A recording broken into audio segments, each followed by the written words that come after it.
এক ছোট গ্রামে থাকত দুই ভাই। তারা মাছ ধরে বিক্রি করে তাদের সংসার কোনোমতে চলে যায়। কিরে, কুই গেলি? কোন সময় যাবি? বেলা যে পড়ে যাচ্ছে। হ্যাঁ, আইতাসি। তুমি কারাও একটু। তাড়াতাড়ি আয়। চলো চলো, জালটা একটু বুনে নিয়েছিলাম। ভালোই হলো তাইলে, আজ বেশি মাছ মারা যাবে। চল চল, দেরি হয়ে গেছে। তারা দুজন যখন হাঁটা দিবে তখন এই শাইলা মাছের ডোলা নিয়ে এসে বলছে, তোমরা তো আমাকে নিতে আজকে ভুলেই গেছো বাবা। আজকে আর তোর যাওন লাগবো না সাইলা। তোর মার শরীরটা বেশি ভালো না, বাড়িতেই থাক না হয় আজকে। না বাবা, আমি যাবই। সাইলা জিত ধরেই আছে, সে যাবে। মেয়েটা এত করে বলছে যাক না। আদু কিছুক্ষণ ভেবে রাজি হল। ঠিক আছে চল, আমাদের কথা কি আর শুনবি তুই? সেই বলে তারা তিনজনে হাঁটা দিল নদীর দিকে।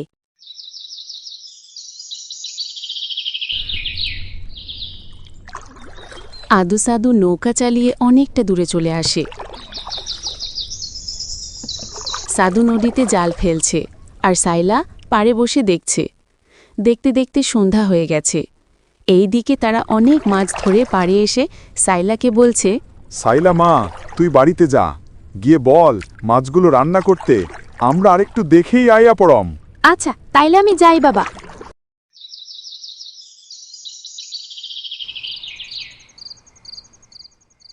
শায়লা মাছ নিয়ে বাড়ির দিকে হেঁটে চলছে। চারদিকে সন্ধ্যা নেমে গেছে। শায়লা একা একা বাড়ি ফিরছে। সাইলা বাড়িতে এসে যায়। ওইদিকে দিনটা যেন হঠাৎ করে বিজলি মারছে, চারদিক অন্ধকার করে এক কালো অশরীরী ছায়ার মতো ধেয়ে আসছে। আর তারা দুই ভাই মাছ মেরেই চলছে। আজকে যেন তাদের বাড়ির কথা মনেই পড়ছে না।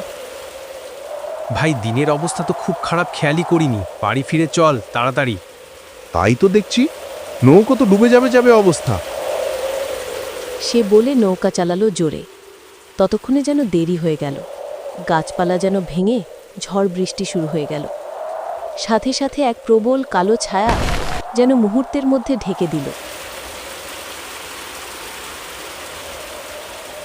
সাইলা, এখনো যে তোর বাবা বাড়িতে এলো না, আমার যে চিন্তা হচ্ছে। সে তো মা, আমারও চিন্তা হচ্ছে। বাবা বলছিল একটু পরেই চলে আসবে।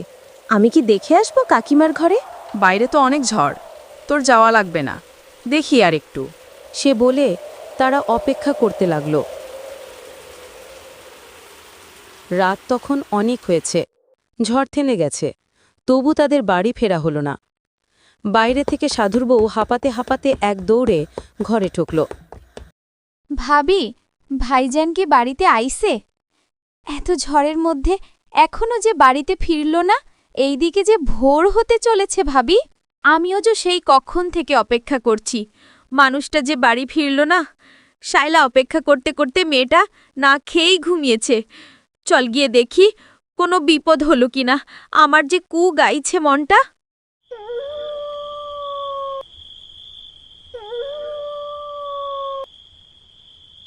এখন যেন তাদের মনে ভয় হতে লাগল। কোনো বিপদ হয়নি তো আবার? তারা হারিকেন নিয়ে নদীর দিকে হাঁটা দিল। এসে দেখে কোনো কিছুই নেই। তাদের যেন কোনো অস্তিত্বটুকুও দেখা মেলেনি। চারও যে খোঁজাখুঁজি করে হতাশ হয়ে পড়ে। তাদের মন যেন মুহূর্তে কান্নার রোল পড়ে যাবে যাবে অবস্থা। তবুও তারা চোখের পানি আটকে রাখতে পারছে না। বিলকিস রে, কই গেল আমার মানুষটা? এখন যে আমার খুব ভয় হচ্ছে। সে তো ভাবি আমারও গো। চলো গ্রামের মোড়লকে গিয়ে বলি আমাদেরকে সাহায্য করতে। সে বলে তারা বাড়ির দিকে চলে, কিন্তু তারা কল্পনাও করতে পারেনি তাদের সাথে কি ঘটে গেছে।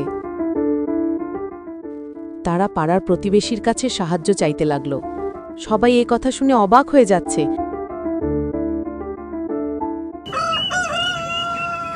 ভোর থেকে সকাল হয়ে যেতেই নদীতে সবাই খুঁজাখুঁজি করছে।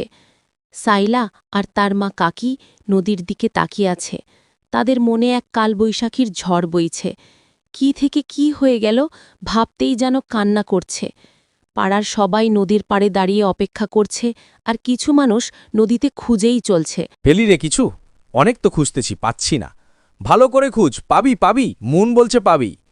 তারা খুঁজতে খুঁজতে নদীর গভীরে চলে আসে। সেখানে তারা শেষবার নৌকাটা ছিল, ঠিক সেখানেই গিয়ে দেখল তারা দুই ভাই মাটিতে খুব হাসছে। সে কিছুটা ভয় পেয়ে যায়, তাও সাহস করে ধরতে যাবে। ঠিক তখনই এক অদ্ভুত কণ্ঠস্বরে বলে উঠল,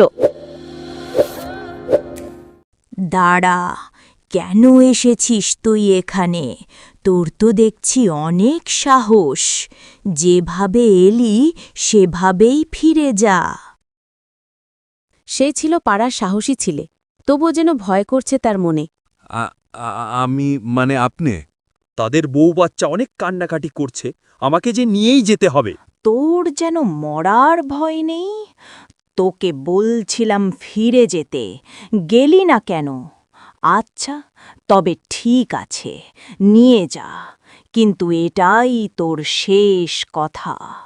লাশের কাছে যেতে যেন এক চটকায় পানির উপরে উঠে গেছে, যেমনি আরেকজনকে তুলতে যাবে তখনই তোর কি মরার শখ হয়েছে?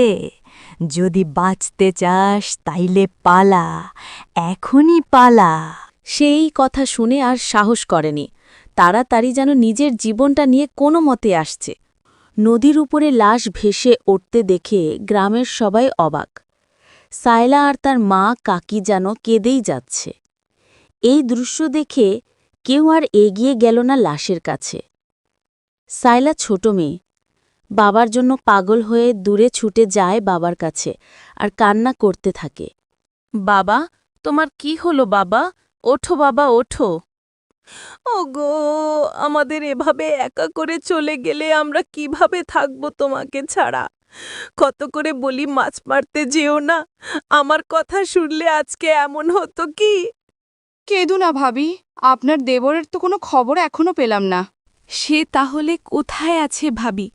সবাই যে বলছে ভালো করে খুঁজে দেখেছে।